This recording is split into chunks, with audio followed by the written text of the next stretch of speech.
Homelessness is not a thing for us to deal with. It's actually about people, our fellow travelers on the road of life, and how we can actually help them.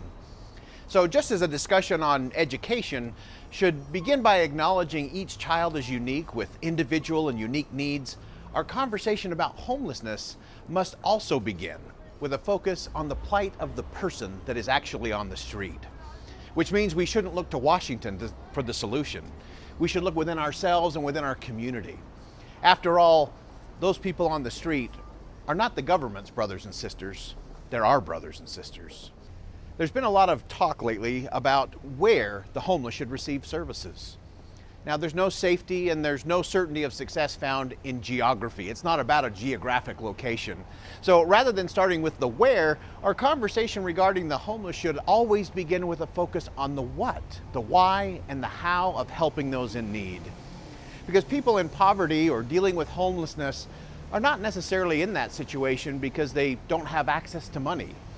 It's often because they don't have access to opportunity.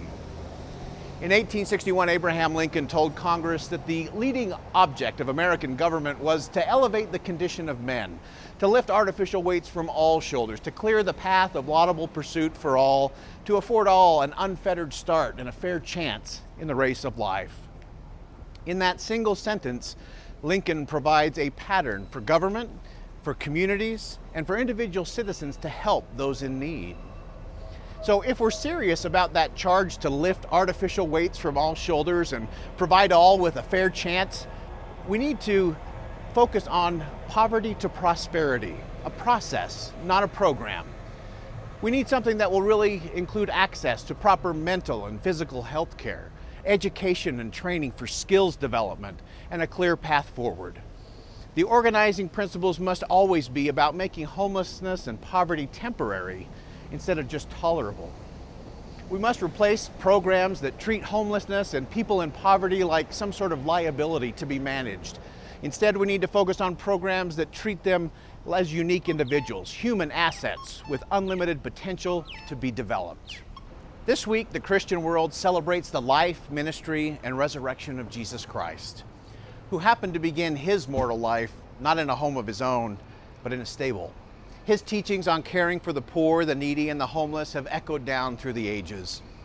The resolution to homelessness will actually begin when we recognize the homelessness within ourselves, the way in which each of us lacks something of human necessity, which we can only obtain through the intervention of another. When we see that we really are fellow travelers with those whose homelessness just happens to be defined by the lack of a physical space to call their own, then we can actually open the doors of opportunity and provide a real path that can lead those living on the street today to a place they can call home. For Sutherland Institute, this is Boyd Matheson. Thanks for engaging, because principle matters.